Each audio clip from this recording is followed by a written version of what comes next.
Bonjour à toutes, bonjour à tous. Bienvenue dans le débrief. Pour la première fois depuis longtemps, très longtemps, l'inflation au Maroc est à 2 chiffres. En février, elle était de 10,1% sur un an. La situation des prix devient préoccupante et des mesures s'imposent. Mais quelles mesures? La Banque centrale a pour la troisième fois en 6 mois relevé son taux directeur pour le placer à 3%, pour ralentir la demande ou les quantités de demande, mais au risque de freiner l'investissement. Pour sa part, le haut-commissaire au plan a fait une sortie très remarquée chez notre confrère Média 24, dans laquelle il explique 2 choses. Que l'inflation est davantage liée à l'offre, essentiellement agricole, de plus en plus insuffisante, et que le Maroc étant un pays à l'aridité croissante en raison du réchauffement climatique, il appartient au Royaume de revoir en profondeur sa politique agricole. D'accord, alors quelles sont donc les priorités? Et la première priorité, n'est-ce pas d'abord définir le problème? Il semblerait qu'il y ait un problème. On en parlera de définition de communication. Crise économique, crise monétaire, exposition trop grande aux aléas mondiaux, politique publique insuffisante, déficit de communication. Par quoi commencer et quel levier actionner? La politique budgétaire, la politique monétaire, la politique fiscale, la politique tout court, parce qu'elle semble manquer aussi. Agir sur l'offre et comment? Ou sur la demande et de quelle manière? Et finalement, tout bien réfléchir et bien peser les choses, n'est-il pas possible d'allier les 2 politiques de lutte contre l'inflation et de soutien à la croissance? Nos grilles de lecture, ou du moins celles des responsables, ne sont-elles pas dépassées par les nouveaux contextes et contraintes économiques mondiales? On le voit que des questions, beaucoup de questions, auxquelles nous essaierons d'apporter des réponses avec nos invités. C'est Mohamed Raj, vous êtes économiste, vous êtes fiscaliste, enseignant à l'ISCAE et vous êtes ancien président de l'université de Stade. Merci d'avoir répondu à notre invitation. Merci de l'invitation également. C'est Mustafa Ljay, vous êtes banquier, vous êtes professeur universitaire à l'université Hassan II, faculté de Ain Sebaa. Merci aussi d'avoir accepté d'être avec nous. Merci, c'est Aziz pour l'invitation. C'est Zakaria Garti, vous êtes économiste, vous êtes chargé d'investissement dans une institution financière internationale et vous êtes aussi président du mouvement Ma'an. Merci aussi à vous d'avoir accepté. Merci, c'est Aziz. Merci à vous 3. Alors on commence, on sacrifie à la tradition, comme d'habitude, une question générale pour planter le décor. Pour la 3e fois consécutive, Banque Maghreb relève son taux directeur, le fait atteindre 3%. Pour la première fois depuis 2014. Il a déjà été à 3%, mais bon, ça remonte à il y a pratiquement 10 ans. La cause, officiellement, c'est freiner, à défaut de juguler l'inflation, qui ne semble pas se calmer. Et il y a eu donc un débat qui est né autour de cette décision, avec une certaine hésitation de Banque Maghreb, il faut le dire. Comment vous voyez les choses, Raj? Est-ce qu'on n'a pas un problème de communication, de compréhension des enjeux? Il se passe quoi au juste? Pour être simple, la sortie de Banque Maghreb en augmentant le taux créditeur, en le faisant passer à 3%, sollicite un ensemble de questions à poser. Si pour la première sortie en septembre 2022 et la deuxième en décembre 2022, il n'y avait pas tellement de questions posées et on se contentait un petit peu de l'argumentaire avancé par Banque Maghreb, pour la 3e sortie, celle de mars 2023, a posé plusieurs questions parce que tout simplement, en l'absence d'évaluation et de résultats concernant l'impact des premières mesures, on s'est posé la question à quoi va servir la 3e sortie de Banque Maghreb en augmentant ce taux. Puis 2, c'est la question qui est posée sur le plan mondial. Presque partout dans le monde, les banques centrales ont procédé à des augmentations, comme si l'inflation au niveau mondial était une inflation générée par la demande, alors que c'est au contraire, c'est un autre type d'inflation et c'est la même chose pour le Maroc. Donc ces sorties et ces augmentations, personnellement, j'estime qu'elles vont mener nulle part. Par contre, elles vont impacter la croissance économique et vont diriger la plupart des pays vers des périodes de récession. Donc, pour Banque Maghreb, même le communiqué et même l'absence de la conférence de presse traditionnelle animée chaque fois par Wali Banque Maghreb, on est en absence d'arguments valables qui doivent nous convaincre pour justifier de cette augmentation. Ce qui explique un petit peu certaines réticences de la part du gouvernement, mais également à travers le milieu journalistique, mais également dans le monde des affaires, parce que certains voient commencent déjà à se manifester et qui ont exprimé leur mécontentement concernant cette augmentation parce que tout simplement, on va vivre une période de renchérissement du loyer de l'argent, ce qui va impacter bien sûr l'investissement, mais également la consommation. Voilà un petit peu grosso modo. J'aimerais bien une nouvelle sortie, pas avec une augmentation de taux, mais au moins de présenter au public les arguments qui étaient à la base de cette décision et surtout quels sont les résultats déjà obtenus, même si on est en présence d'un taux d'inflation. Même Banque Maghreb l'a annoncé à 6,6 pour l'année 2022 et 5,5 pour l'année 2023. Et si j'ajouterais le taux annoncé par M. El Halimi, entre février 2022 et février 2023, on passe à 10,1. Donc, en d'autres termes, les augmentations de taux successifs n'ont pas du tout influencé la question, bien sûr, de la demande. Donc, à un moment où tout le monde commence à s'intéresser, peut-être pour la première fois dans ce pays, à ces questions monétaires, à ces questions très compliquées, il y a un déficit de communication, c'est le moins qu'on puisse dire. Alors, freiner la croissance, à quoi servirait cette augmentation des taux? Vous en pensez quoi, Mostafa Al-Jaï? Alors, en complément par rapport à ce qu'a dit le professeur Raj, effectivement, nous avons vu donc une augmentation du taux directeur à 3 reprises. Il a atteint un taux assez élevé qui est de 3%. Où je pense que Banque Maghreb est dans son rôle classique, qui est un des rôles principaux, à savoir contourner et lutter contre l'inflation. Mais comme l'avait dit le professeur Raj, peut-être on aurait gagné à faire un premier bilan après ces 2 premières augmentations, celles de septembre et décembre, puisque on n'a pas vu, même avec cette nouvelle augmentation, on n'a pas vu une atténuation des tensions inflationnistes. Est-ce que, et comme ça a été dit, l'argument avancé, c'est que c'est une inflation importée et effectivement, dans les types d'inflation qu'il y a en économie, les 3 types d'inflation, par les coûts, par la demande et l'inflation monétaire, ce n'est pas une inflation monétaire, ce n'est pas une inflation la demande, c'est plutôt peut-être une inflation par les coûts. Mais ces coûts maintenant, on nous a toujours avancé une inflation qui est importée, mais les cours mondiaux commencent à revenir à des niveaux relativement proches d'avant cette invasion de la Russie, de l'Ukraine par la Russie. Et on voit qu'il y a aussi des symptômes locaux d'inflation. C'est-à-dire on a constaté, ça a été dit même par Banque Maghreb, je pense, et même le ACP, que nous avons aussi des tensions inflationnistes locales auxquelles il faut s'attaquer. Et nous avons vu tout le grand débat sur les matières premières de base. Donc, pour être concret, on parle de la tomate, on parle des pommes. C'est-à-dire ce que consomme le Marocain quotidiennement, nous avons vu des augmentations vertigineuses. La question qu'on se pose, est-ce que si Banque Maghreb continue à jouer son rôle classique et augmenter le taux directeur, à l'instar bien sûr des autres banques centrales mondiales, même si on augmente ce taux à 4 ou 5%, est-ce que ça va avoir un effet sur un petit peu les prix, notamment l'alimentaire? Il ne faut pas oublier que dans l'alimentaire, les augmentations sont proches de 20%.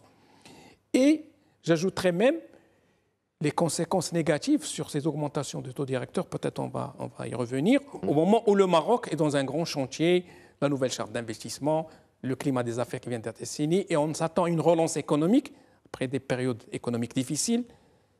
Covid, à peine on sort du Covid, il y a cette guerre qui aggrave davantage la situation. Et au moment où on veut décoller, on a cette contrainte du cofinancement, comme l'avait dit, qui va, à mon sens, bloquer l'investissement et bloquer la consommation et peut-être va accentuer le taux d'inflation.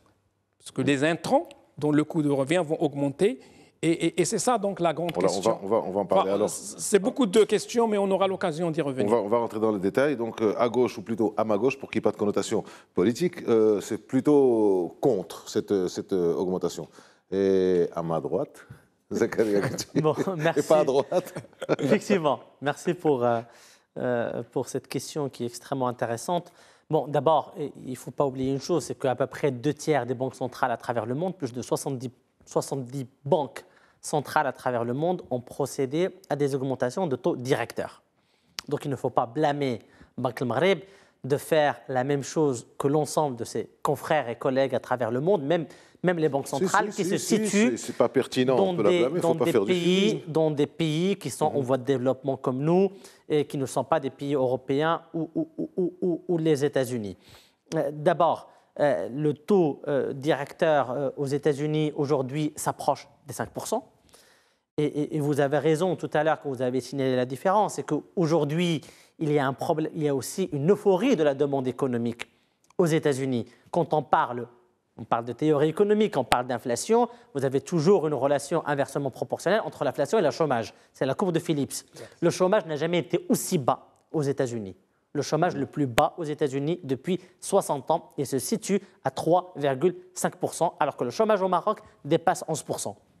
Donc, il y a bien évidemment une euphorie de demande qu'on n'a pas au Maroc. Après, sur la question des effets de cette augmentation du taux directeur de la troisième fois, les deux fois, je suis tout à fait d'accord avec vos analyses. La question qui se pose aujourd'hui, c'est l'effet de cette augmentation du taux directeur. Il faut savoir que les canaux de transmission de la politique monétaire sont nombreux. Vous avez les prix, vous avez le taux de change et vous avez aussi la distribution de crédit. Exact. Et moi, je vais sur le troisième point, qui est la distribution de crédit. Quand vous voyez le dernier rapport de Banque El Maghreb sur les statistiques monétaires, qui est mensuel et dont la version de février vient de sortir il y a 2 jours, ce rapport-là montre une décélération de distribution de crédit pour la deuxième fois. C'est-à-dire en janvier, il y a eu une baisse de 2-3% et ça continue en février 2023. Donc les effets de cette augmentation de taux directeur commencent à se voir. Bien sûr, les délais de transmission dans un pays en voie de développement sont beaucoup plus longs que des pays développés du fait de la non-intégration des marchés financiers, mais il faut comprendre que Banque El Maghreb est en train d'exécuter un peu l'article 1 de son mandat, parce que le mandat de Banque El Maghreb, c'est la stabilité des prix. Et que si demain, cette inflation est amenée à se perpétuer ou à durer plus longtemps, bon, nous reviendrons tous dans ce beau studio pour critiquer Banque El Maghreb et dire que Banque El Maghreb n'a pas fait son travail. Le problème, la question qui se pose aujourd'hui, est-ce que cette augmentation de taux directeur est suffisante dans un paysage où il y a une sorte de, je ne dirais pas de récession, où il n'y a pas de croissance économique forte, où il y a des réformes structurelles qui tardent à être mises en place dans plusieurs domaines de concurrence, de concurrence dans les prix, de stockage, de distribution de matières alimentaires. Et la non-mise en place de ces réformes, bien sûr, atténue ou voire annule même l'impact des décisions de Banque El Maghreb. En fait, ce que vous dites, on pourrait le résumer en arabe, dans notre dialecte, on fait le travail ou là on ne fait pas le travail. Alors, vous avez commencé à en parler, Zakaria Gerti, je m'adresse à vous, Mustafa Alger, pour cette question d'efficacité de la mesure. Est-ce qu'elle est dans la structure de notre économie, l'économie marocaine, est-ce que cette mesure peut vraiment être efficace? Est-ce que ce type de mesure peut véritablement conduire à des résultats? On a l'économie informelle, on a la transmission de la politique monétaire, ça a été dit succinctement. Est-ce que vous pouvez revenir dessus? Et puis aussi, autre question, quand on parle d'augmenter le taux directeur, donc augmenter le taux de crédit, est-ce que le demandeur d'un crédit a plus de difficultés à obtenir le crédit ou à avoir un taux de crédit qui soit... Vous êtes banquier, je l'étais aussi un peu, exact. Donc c'est plutôt ça le problème. Donc, tout à fait. Un petit résumé de tout ça. Effectivement, donc, comme a dit Zakaria, il a raison, Banque El Maghreb est dans son rôle classique et principal. Donc, on comprend tous ces décisions. En fait, la question qui se pose, c'est que après ces augmentations de taux directeurs, bien évidemment, dans la transmission, il y a une augmentation sur le taux, ce qu'on appelle la monnaie commerciale, c'est-à-dire des crédits à l'économie, aux entreprises et aux ménages. Et les chiffres que j'ai pu voir, nous sommes à plus, même si Banque El Maghreb dit que la transmission prend du temps, nous sommes déjà à plus 44 points de base en augmentation des taux d'intérêt pour les crédits à l'économie, essentiellement les crédits de trésorerie et les crédits d'investissement. Et nous sommes à beaucoup plus pour les crédits à la consommation, c'est-à-dire les sociétés de crédit à la consommation. Vous connaissez le leasing et même des sociétés, j'ai vu des collègues, où les taux ont augmenté de plus pratiquement 100 points de base, c'est-à-dire 1 point.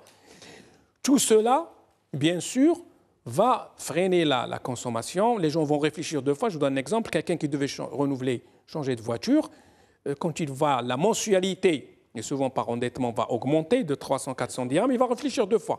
Quelqu'un qui devait acheter Même les crédits immobiliers. Mais avec l'augmentation de 3%, est-ce qu'il y aura une augmentation de 300, de 400 dirhams à des degrés qui sont... Ça dépend du montant. Ça dépend du montant, mais tout est relatif. Est-ce qu'il y a une augmentation significative des taux de crédit à la consommation? Est-ce qu'on peut attendre une augmentation significative? Oui. Quand vous rajoutez 100 points de base sur des montants un peu importants, ça peut faire quelques centaines de dirhams sur la mensualité. Si c'est un véhicule, c'est beaucoup plus important. Ça peut être des milliers de dirhams. Le consommateur, le ménage réfléchit deux fois. Le consommateur réfléchit deux fois.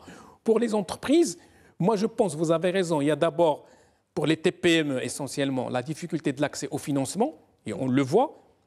Vous savez qu'il y a pratiquement 12 000 entreprises qui sont en difficulté actuellement, qui ferment même, qui arrêtent l'activité, bon, pour plusieurs raisons, mais entre autres, l'accès au financement. Même si il y a quand même des mécanismes, il ne faut pas oublier qu'il y a des mécanismes comme Tmouil, comme l'ex-CCG, qui accompagnent pour la partie accès, c'est-à-dire la partie garantie, où il y a une garantie de l'État qui peut aller jusqu'à 50%, dans certains cas plus. Mais quand vous augmentez le taux d'intérêt, il y a aussi la problématique, même si vous avez l'accès, il y a le coût. Et le coût, maintenant, si les marges sont ce qu'elles sont, la demande n'est pas là, vous savez, son point de base, ça peut donner à réfléchir à beaucoup d'investissements, notamment les entreprises. Alors l'économie informelle, c'est malheureusement, on parle de 40%, je pense sous votre contrôle, 38-40%. On n'a pas de données fiables pour mesurer tout cela, mais déjà pour l'économie formelle, on voit qu'il y a beaucoup de wait and see maintenant, en attendant de voir plus clair. Non, quand je parle d'économie informelle, est-ce que ça va véritablement rejaillir sur tout ce qui est économie informelle, tout ce qui est en circulation en cash? Est-ce que ça va servir, est-ce que ça va aussi rejaillir sur ça? Bien évidemment, c'est clair. Alors, si Mohamed Raj, vous en aviez parlé tout à l'heure, si Ahmed El-Halimi, donc le haut-commissaire au plan, n'est pas forcément de l'avis de Banque Maghreb, c'est le moins qu'on puisse dire. Lui, il suggère la théorie d'une inflation structurelle due à un choc d'offres essentiellement agricole, et que ce choc d'offres est structurel, c'est-à-dire que l'inflation aussi va être structurelle. Alors pourquoi cette thèse? Et pourquoi maintenant, sachant que le réchauffement climatique, sur la base duquel il explique donc ce choc d'offres, ne date pas d'hier, et qu'on s'est rendu compte, enfin tous les problèmes, le problème de pluviométrie, le problème de réchauffement, date depuis quand même un certain temps. Alors pourquoi c'est maintenant qu'on le sort? C'est parce que c'est la troisième augmentation de taux directeur qui a déclenché tout ça, ou alors c'est autre chose? Peut-être c'est une sortie qui répond directement à Banque Maghreb.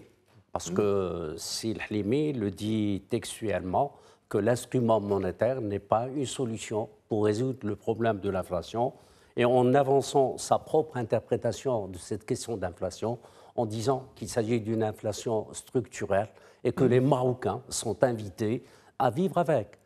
L'élément ou bien l'argument avancé essentiellement par Sir Halimi pour expliquer cette inflation par l'offre, essentiellement en disant que l'agriculture marocaine ne produit pas assez de biens pour répondre aux besoins de la population. Donc, en d'autres termes, il estime qu'il s'agit d'une inflation par l'offre. Et bien sûr, à la base de cette réduction, bien sûr, de l'offre de biens fournis par l'agriculture, vous avez bien sûr le renchérissement des intrants. N'oubliez pas qu'une bonne partie de l'agriculture moderne importe des biens d'équipement et bien sûr des produits phytosanitaires, des engrais de l'étranger, ce qui impacte bien sûr les coûts de ces produits agricoles. Puis vous avez également au niveau de l'agriculture moderne, il y a énormément d'investissements, ce qui renchérit le coût. Donc, par voie de conséquence, les produits que nous arrivons à produire au niveau de l'agriculture ne peuvent pas répondre à la fois à la demande internationale, parce qu'une bonne partie est destinée à l'exportation, mais également pour une partie de la demande locale. Donc, en d'autres termes, si Halimi persiste et signe, pour dire tout simplement c'est une inflation structurelle et qu'elle va rester et qu'elle va s'éterniser. C'est pour ça qu'il arrive à formuler une autre proposition, c'est de revoir tout simplement toute la politique agricole au Maroc. Et là, c'est un autre chapitre de débat. Il n'y a pas que le Halimi qui le demande. Vous avez déjà le modèle de développement qui avait réservé toute une partie à l'agriculture et comment, bien sûr, la moderniser. Vous avez des universitaires, vous avez des chercheurs, vous avez également des partis politiques et des syndicats. En d'autres termes, si je vais me résumer pour cette partie, faut-il maintenir actuellement une politique agricole qui travaille davantage pour les producteurs, ou bien abandonner cette politique en faveur des producteurs pour aller vers une politique agricole qui va réaliser la production des biens à la fois pour l'alimentation humaine, mais également pour l'alimentation du bétail. En d'autres termes, une politique agricole qui va être invitée à répondre aux besoins des consommateurs. Et de là, je peux faire facilement une relation avec la question de base qui est posée et qui vient d'être posée par Sa Majesté lors de la première journée de l'industrie au Maroc à travers le message royal qui avait beaucoup insisté sur la sécurité, mais pas uniquement la sécurité économique, la sécurité industrielle, la sécurité hydrique, mais également la sécurité alimentaire. En d'autres termes, M. El-Halimi propose tout simplement de revoir toutes les structures qui sont actuellement dominantes au niveau de l'agriculture, de revoir toute la politique agricole et d'arriver un jour vers une sécurité, bien sûr, hydrique, mais également une sécurité alimentaire. Parce que certains chiffres sont là pour dire le contraire. Lorsque je prends pour une année, je pense que ça a été l'année 2019, on a exporté pour 44 milliards, mais on avait importé pour 60 milliards de blé, d'orge et de sucre, mais également d'oléagineux pour les Marocains. Donc là, c'est une question à poser. C'est une question qui mérite d'être discutée, qui mérite d'être approfondie. Et pourquoi ne pas changer de cap au Maroc concernant la sécurité alimentaire, donc en d'autres termes, revoir la politique agricole. Il y a beaucoup de questions qui sont posées. Pour revenir à ce que disait le roi à l'ouverture des assises de l'industrie, journée de l'industrie, sur la sécurité alimentaire, ça rappelle aussi ce qu'il avait dit à l'ouverture. C'était sa première prise de parole avec le nouveau gouvernement, la nouvelle majorité.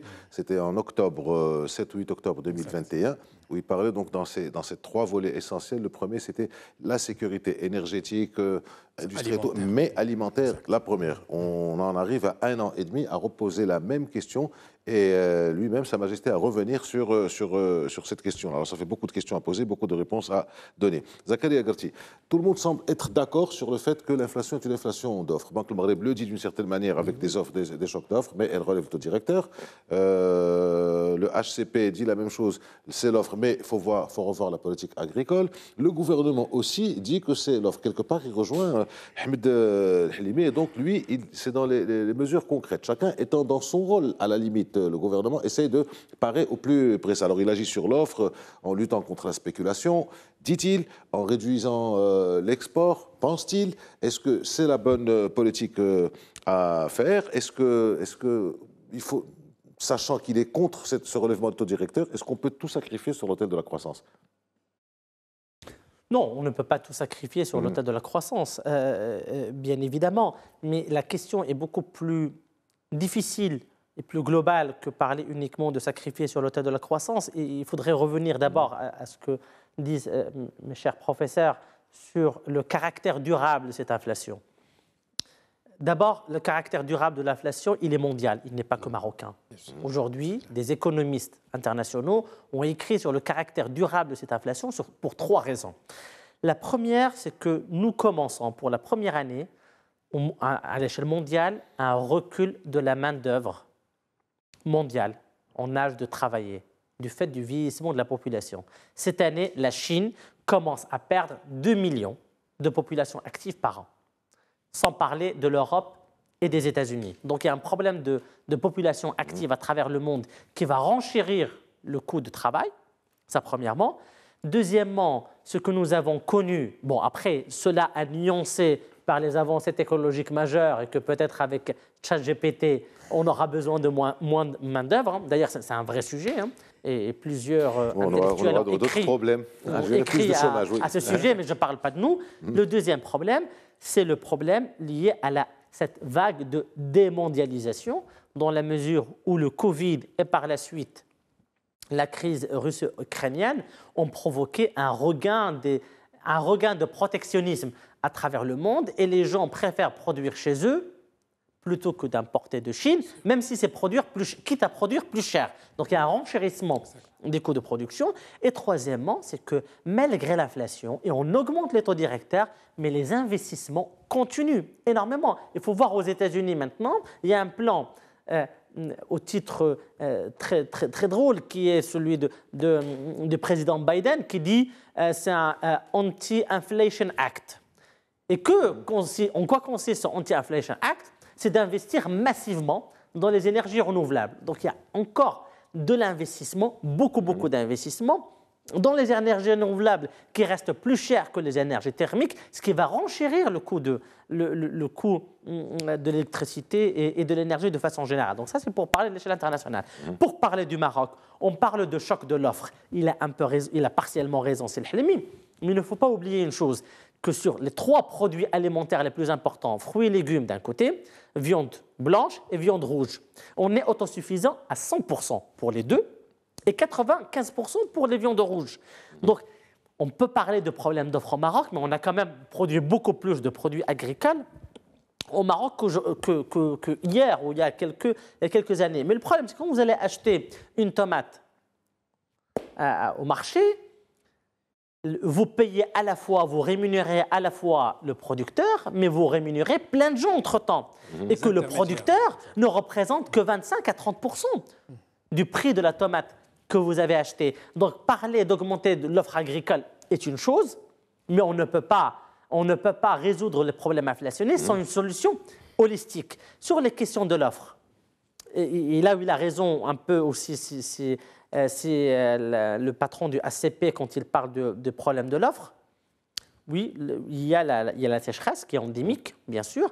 Il y a aussi le coût de production qui augmente. Vous avez parlé, professeur, des intrants et des semences. Le prix des semences a énormément augmenté. Et là, je vois des professeurs dans l'agronomie qui disent que nous avons besoin d'une souveraineté génétique aujourd'hui, de pouvoir produire nos propres semences. Donc, il y a du travail à faire en amont sur les filières des intrants et des semences avant de penser uniquement au coût de production. En fait, tout ce que vous avez dit est très intéressant, Zakaria Garti, comme toujours, mais là, ce que je retiens, c'est que finalement, nous sommes à une autosuffisance à 100% et que nous avons des prix qui enflent. C'est assez grave comme constat. On va essayer de l'expliquer. L'horloge tourne, on est déjà à la moitié de l'émission. On se retrouve dans quelques instants pour la seconde partie.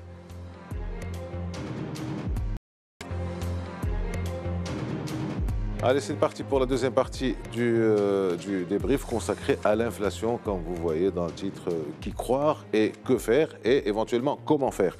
Il y a beaucoup d'explications, il y a beaucoup de théories, il y a beaucoup d'analyses, tout le monde a raison, rares sont ceux qui ont tort, mais le problème est que comment essayer de donner du sens à tout cela. Alors pour celles et ceux qui nous rejoignent, marhaba, nous en parlons avec si Mohamed Raj, si Zakaria Garti, aussi Mustafa El-Jay.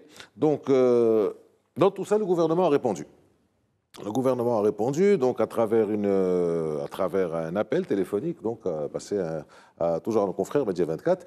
Et donc c'est Aziz Khanouch, chef du gouvernement, qui a donné une partie de la réponse, et puis une autre source gouvernementale qu'on ne connaît pas. Donc la réponse du gouvernement, c'est droit dans la ligne de conduite, droit dans ses bottes. Le gouvernement continue à faire ce qu'il fait, même s'il suggère que cette décision de Banque du Maghreb complique un peu sa tâche et complique un peu sa politique d'investissement, de croissance et donc de création d'emplois. Pour l'inflation, le gouvernement donc continue à penser qu'elle est importée, mais qu'elle baissera pour les questions d'effet de base, donc qui ont été cités tout à l'heure. Et pour l'agriculture, on revient toujours à cette question du manque d'eau, à la question du réchauffement climatique, à la question de la gestion hydrique.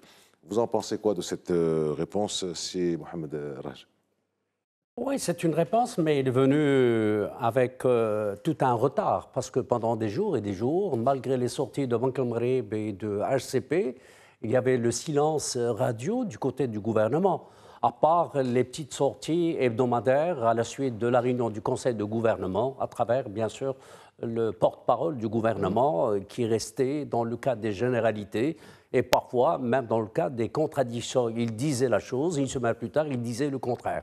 Mais la sortie du chef de gouvernement à travers le coup de téléphone, c'est une réponse, si vous voulez, j'oserais dire officielle, bien officieuse. Mais là, comme il a fallu s'y attendre, le gouvernement persiste et signe. Donc, il estime toujours que l'inflation est importée.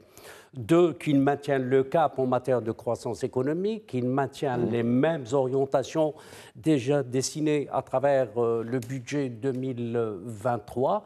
Donc, en d'autres termes, s'il y a un problème, même si ce n'est pas le chef du gouvernement qui l'avait dit, c'est tout simplement la responsabilité des autres. Lorsqu'on avait essayé de répondre à la question des prix, et on se rabat essentiellement sur les intermédiaires, les spéculateurs. Donc la chose est plus profonde que ça. Personnellement, j'aimerais bien que le gouvernement arrive, à travers les droits qui sont accordés par la Constitution, venir devant, bien sûr, le Parlement, c'est une institution officielle, s'expliquer à la fois sur les problèmes d'actualité, d'autant plus que le peuple marocain attend avec impatience des réponses précises et qui seraient en mesure de les sécuriser. Parce que le quotidien est fait actuellement par une augmentation massive et contenue de tous les produits, y compris les produits essentiels, à savoir les produits alimentaires,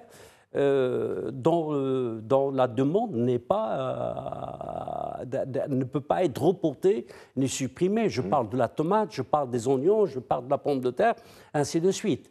Donc on est en présence d'un gouvernement qui ne répond pas assez à un ensemble de questions. Je ne demande pas à ce qu'il réponde à le Maghreb ou bien à HCP, je demande à ce que le gouvernement réponde à la population, d'autant plus que le gouvernement actuel est un gouvernement formé par des partis politiques et que lors des campagnes électorales, ils avaient pris des engagements, donc en d'autres termes, entre guillemets, un pacte social avec les électeurs, lequel pacte social a été repris lors de la présentation du programme de l'actuel gouvernement. Donc, par voie de conséquence, ce gouvernement, personnellement, je l'invite en tant que citoyen marocain à s'expliquer davantage. Et personnellement, en tant que consommateur, je veux être un petit peu réconforté, au moins rassuré à la sortie de Ramadan. Je serai en mesure de faire face à un ensemble de besoins et bien sûr d'y pouvoir répondre aux besoins de ma famille. Mustafa Al-Jaye, donc le gouvernement, Mohamed Raj dit en substance que le gouvernement ne répond pas assez, il a besoin d'être rassuré. Le gouvernement dit que le problème existe, certes, mais que ça ira. Donc vous voyez comment cette réaction du gouvernement? En fait, le chef du gouvernement a confirmé la volonté du gouvernement donc de maintenir le cap, si vous voulez, respecter tous les engagements que ce gouvernement a pris.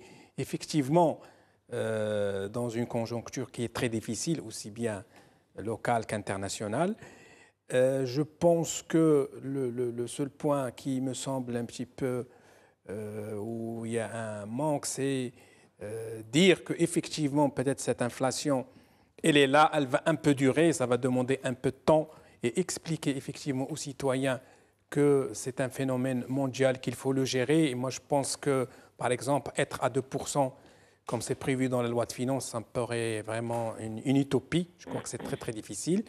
Toujours est-il que le fait que, comme ça a été dit par le chef du gouvernement, que peut-être Banque Al Maghreb, quand elle augmente continuellement ses taux directeurs, ça va un petit peu handicaper le gouvernement à réaliser tout ce programme. N'oubliez pas qu'il y a un programme ambitieux d'investissement. On parle de 500 milliards de dirhams, la création d'emplois, on parle de pratiquement 200 000 nouveaux emplois par an. Donc, toutes ces prévisions, tout ce programme risque un petit peu d'être chahuté par déjà une conjoncture où il n'y a pas de visibilité. Plus, moi, je pense que cette décision, elle va encore un petit peu ralentir la volonté même des opérateurs privés à investir davantage. Je vois déjà Zakaria Garti et le gouvernement, s'il ne réalise pas ses objectifs et ses promesses, dire avec 3%, vous le voyez faire quoi?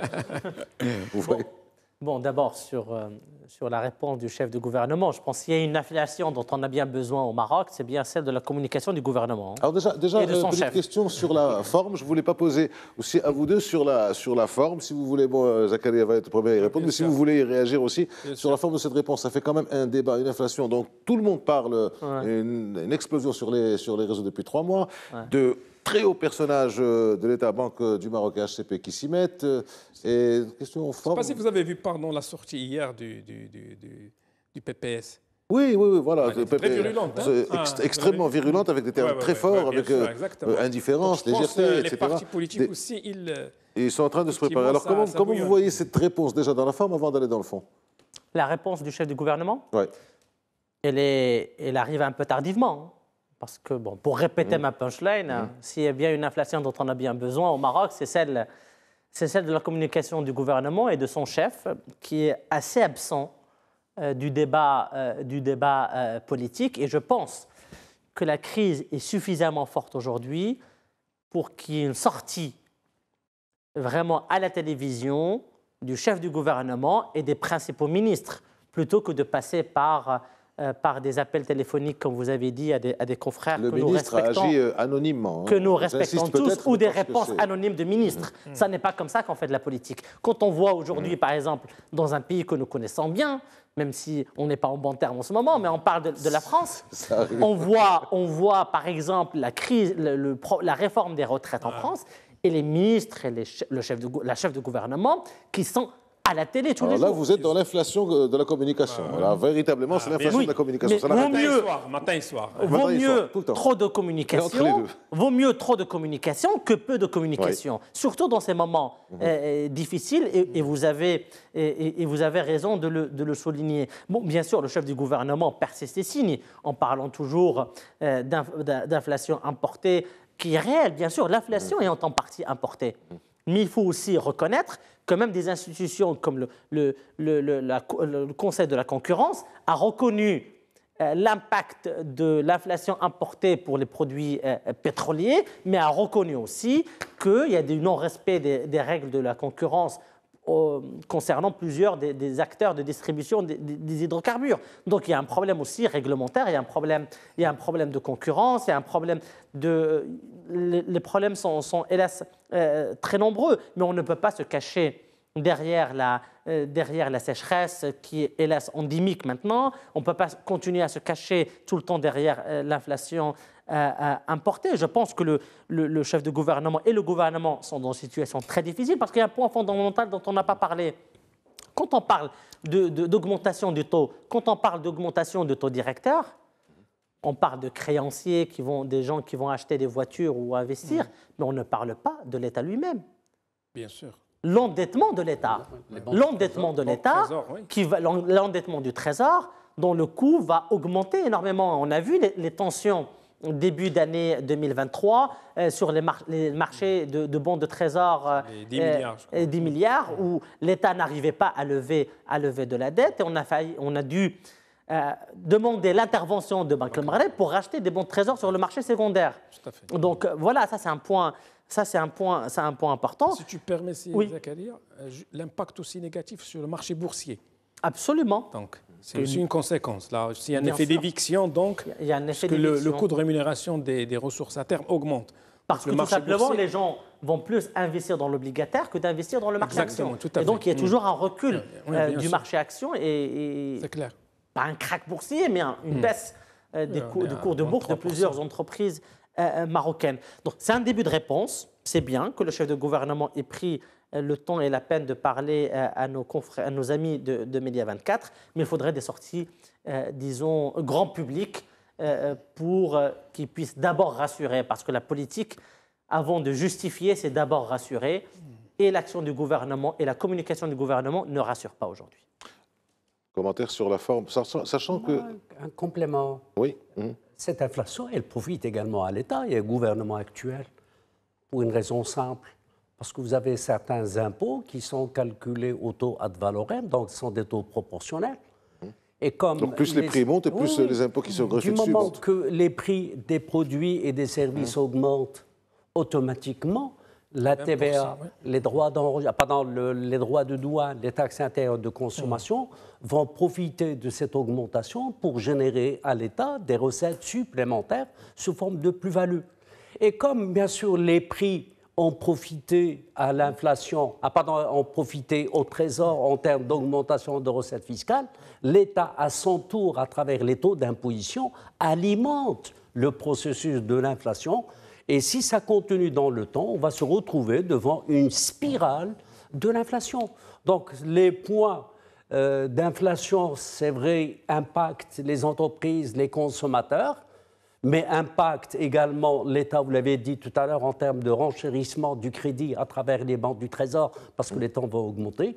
Mais en parallèle, il y a une compensation, parce que ça permet à l'État, à travers sa politique fiscale et à travers les taux d'imposition qui sont très élevés en matière de TVA, de générer des recettes supplémentaires, ce qui donne des plus-values au budget de l'État. Il serait intéressant de faire le calcul, peut-être des économètres, peut-être savoir ce que l'État gagne, ce que l'État perd dans cette affaire. Oui, on a un chiffre l'année dernière. L'État, grâce à la hausse des prix et grâce à certains résultats réalisés par les sociétés, avait réalisé une plus-value de 38 milliards dirhams.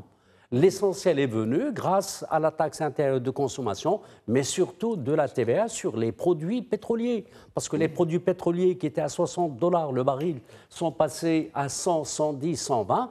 Et comme le taux de TVA est de 10%, d'accord, de conséquence, on calcule la TVA de 10% plus sur 60 milliards, mais à $60 le baril, mais on va le calculer, ou bien on va calculer la TVA sur 100, la 110 et 120. Ce qui a expliqué tout simplement les recettes sous forme de plus-value au montant de 38 milliards dans le cas du budget de l'État. C'est intéressant, ça, en matière de recettes publiques, l'inflation peut être intéressante pour l'État. Après, il faut gérer le politique. L'État profite de l'inflation pour la partie budgétaire. C'est bon, allez-y. Excusez-moi, juste pour répondre à professeur Raj, vous avez tout à fait raison, mais il ne faut pas oublier, une fois n'est pas coutume pour défendre le gouvernement, il y a aussi un renchérissement aussi des dépenses du gouvernement. Les dépenses de compensation ont doublé en 2022. Il fallait bien financer ça par quelque chose.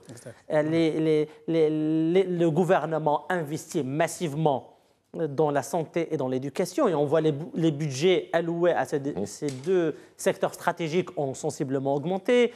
Il y a aussi ce qu'on a dépensé pendant le Covid, de soutien aux populations dans ces situations précaires. Donc après, je comprends que l'État veille aussi. L'État doit veiller au respect des équilibres budgétaires. Et donc, on ne peut pas procéder à une baisse de la TVA et des impôts et compromettre un équilibre budgétaire qui est déjà compliqué, surtout vis-à-vis de nos bailleurs internationaux, pour pouvoir s'endetter à l'international auprès des institutions multilatérales ou même auprès des marchés. Il y a quand même 38 milliards de dirhams dont parlait le professeur Raj, ça fait quand même 10% il y a déjà 17 ou 18 milliards de plus de compensation.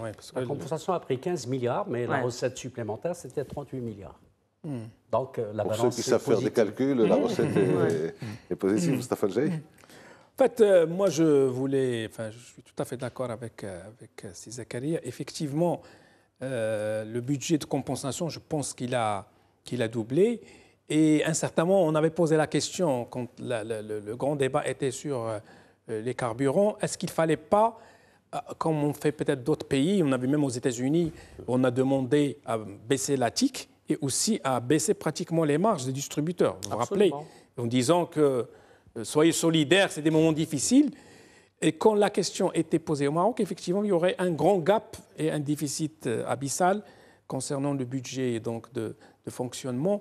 Et je pense que ce sont des hypothèses qui sont très difficiles réalisables sur le terrain, puisque malheureusement, la dernière sortie du Maroc en devise, on sort à un taux pratiquement, vous l'avez vu, proche de 5. C'est très élevé pour le service de la dette. 6%. Voilà, exact. Je crois 5,75 si j'avais les chiffres. Et déjà que nous avons un service de la dette qui pénalise un petit peu notre économie, puisque le plus gros de nos recettes va au service de la dette.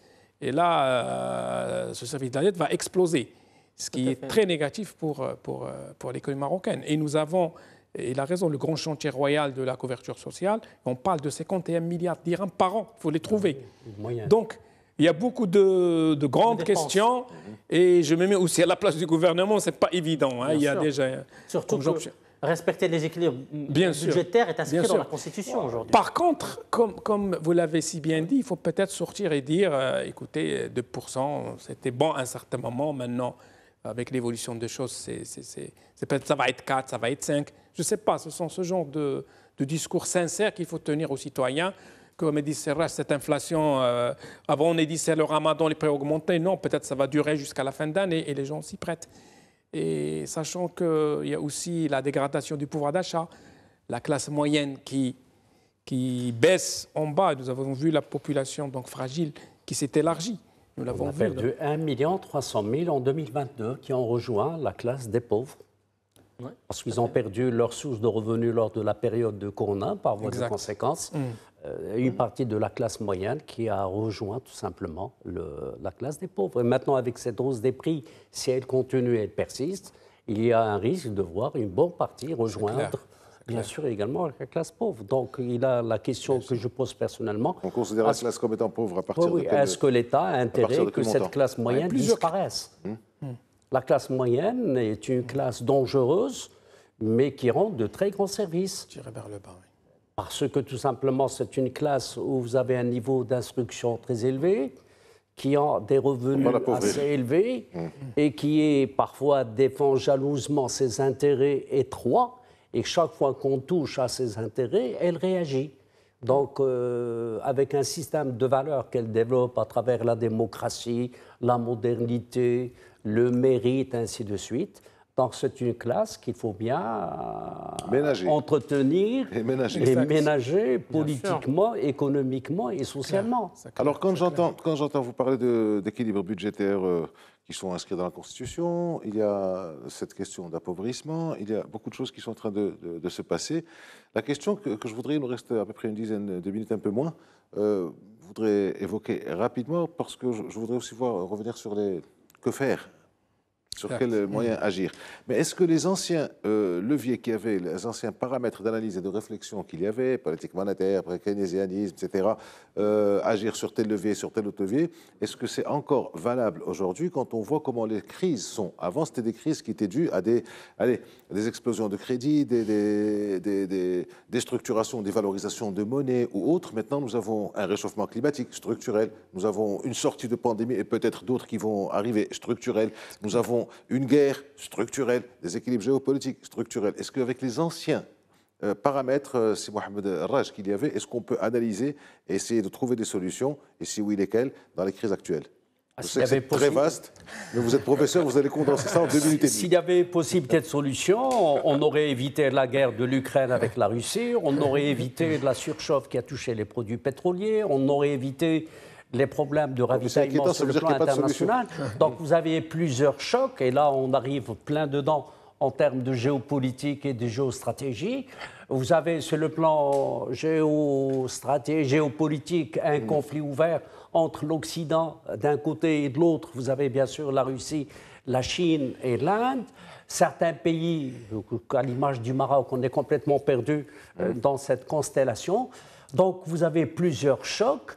Et là, le Maroc, comme il avait une économie assez développée, assez sous-développée, mais également tournée vers l'étranger, donc on a subi en pleine conséquence les effets de la crise et les effets des différentes politiques économiques qui ont été décidées ailleurs, décidées à Washington, à Bruxelles et ailleurs. Donc qu'est-ce qu'on fait en Maroc? On nous fait à peine de réagir et d'essayer de se défendre. C'est pour ça maintenant la solution, la thèse du gouvernement qui dit c'est pas notre faute, c'est l'importation de cette inflation. Donc c'est la faute aux autres. Lorsqu'on arrive à la patate et à la tomate, c'est pas la faute des producteurs, mais c'est la faute des intermédiaires et des spéculateurs. Donc, c'est rassurant, ça c'est pas ma faute, c'est la faute à l'autre. Oui, c'est la faute aux autres. Donc pourquoi ne pas voir ce gouvernement, dans le cadre de sa nouvelle politique, sa même politique, nous explique le pourquoi de la chose. Pourquoi il n'avait pas prévu par anticipation. Moi, lorsque je prends le plan qu'il avait présenté devant le Parlement pour obtenir l'investiture, ça devient très difficile à défendre ce gouvernement. Donc il avait promis un taux de croissance moyen de 4%, on est très loin. La création de 200 000 postes d'emploi par an, on est très loin. L'augmentation et l'accroissement du taux de l'activité des femmes, on est toujours très loin. Je parle de la sortie de 1 million de ménages de la pauvreté, c'est le contraire, c'est le renforcement de la classe pauvre. Donc lorsque vous prenez l'essentiel des éléments présentés devant le Parlement pour obtenir l'investiture, on est encore la phase d'attente. À part la parlotte et le discours, on est très loin de la réalisation de ces promesses. Alors, Zakaria Gartit, vous aussi, en 2 minutes et demie maximum, est-ce qu'avec les anciens instruments de réaction, je dirais, on peut trouver une solution à une crise avec de nouveaux paramètres? Non, je pense que est-ce qu'on peut faire du neuf avec du vieux? Non, ces mécanismes sont nécessaires, mais pas suffisants. Donc, on aura toujours recours à une politique monétaire, on aura toujours des arbitrages keynésiens à faire ou à ne pas faire. Mais cette crise a accentué nos faiblesses. Aujourd'hui au Maroc, ou plutôt a mis à nu nos faiblesses structurelles. Donc aujourd'hui, bien sûr, il faut toujours un Banque al-Maghreb qui relève le taux directeur ou qui baisse le taux directeur, qui continue à agir sur le volet de la politique monétaire, bien entendu, mais ça n'est pas suffisant. Et pour moi, il y a d'autres aspects plus importants, et s'attaquer aux chaînes de distribution, s'attaquer à la commercialisation des produits agricoles, plutôt que de se limiter à des choses uniquement théoriques. Très rapidement, les problèmes de la chaîne de distribution. Très rapidement, je voulais poser une question, mais on a été pris sur la discussion. Très rapidement. Aujourd'hui, nous avons des marchés de gros, d'accord, par lesquels passe une grande partie des fruits et des légumes au Maroc, dont le cadre légal date toujours, réglementaire et légal, date de 1962. Ça, premièrement. Ça n'est pas acceptable aujourd'hui. Dans les marchés de gros, nous avons toujours... Les marchés de gros sont régis par des lois de 1962. Absolument. Nous avons toujours des redevances à payer à peu près de 7% sur la valeur brute des matières premières, dont 2% partent aux mandataires. Donc c'est un système rentier. Il faudrait supprimer ce statut des mandataires. Il faudrait aussi mettre en place un cadre légal pour les intermédiaires dans les matières agricoles. Il y a aussi un autre problème. Il n'y a pas de cadre légal pour les intermédiaires, Walou. Non, il n'y a pas de cadre légal. Et sur les marchés de gros, sur les marchés de gros, on a à peu près une quarantaine au Maroc. 25% ne disposent d'aucune infrastructure. Et 65% disposent d'infrastructures rudimentaires. Donc il y a un problème de stockage et autres. Donc aujourd'hui, excusez-moi, il y a un chiffre officiel, mais qui fait très peur. Il y a à peu près entre 30 et 40% des produits agricoles qui sont perdus. Hitler, l'Arabie, qui sont perdus à cause de problèmes de stockage. Et ça arrive jusqu'à 40% pour les oignons. Ça, donc pas de réglementation officiel des intermédiaires qui travaillent donc dans une économie plus ou moins informelle et qui ne payent forcément pas d'impôts. Bien sûr. Ajoutez à cela, si vous permettez, aussi les taxes communales. Il y a aussi des taxes qui pénalisent et qui renchérissent davantage un petit peu ce coût de ces fruits et légumes qui ont le marché. Et moi, j'avais vu une étude qui a été faite. Le cas de la tomate, a priori, la tomate sort à 2,20 centimes de la région où elle est produite. Si on prend le sud de Oulet-Tchema exactement. Jusqu'à 4 dirhams maximum. Voilà, 4 dirhams. De 2 à 4 dirhams, le coût du transport. La tomate qu'on retrouve à 10, à 11, à 12. Voilà, le coût de transport, 15 centimes pour la ramener, le kilo. Hein. Mais il y a tellement d'intermédiaires, chaque intermédiaire prend au passage 1 à 2 dirhams et on a une tomate qui arrive dans nos assiettes à 14-15 dirhams. Et ce n'est pas forcément le transport qui est, la même chose pour les oignons. Subventionné, ce n'est pas forcément le transport qui est à l'origine de l'augmentation du prix. Ah, là, la subvention, c'est un autre débat, mais effectivement, ça ne profite pas. Ajoutant, juste pour conclure, il paraît que sur le marché du poulet, à Casablanca, ça c'est une anecdote, 4 personnes le matin très tôt, des market makers de ce marché, dans l'informel, c'est eux qui font le marché. Il y a aussi beaucoup de spéculation, beaucoup de cash qui se mettent autour d'une table et qui chaque jour fixent le prix du poulet. C'est pour cela que vous voyez des fluctuations. Donc, il faut s'attaquer à ces niches, et je pense que le gouvernement l'a compris. Bon, il y a a priori 40 000 contrôles, 400 000 contrôles, mais c'est au lieu d'aller dans les épiceries, il faut aller dans ces chaînes, ces intermédiaires, voilà, qui font le marché carrément. Absolument. Alors, une inflation à 10% pratiquement de février par rapport à février 2022, une sortie de Banque al-Maghreb, une sortie du HCP, une réponse plutôt timide du gouvernement, des analyses, qui croire, que faire. On continue, le débat continue. Merci d'avoir été avec nous. C'est Mustafa Al-Jaye, merci d'avoir été là. C'est Mohamed Raj, merci d'avoir été là. C'est Zakaria Garti, merci d'avoir été avec nous. Merci de nous avoir suivis. À la semaine prochaine.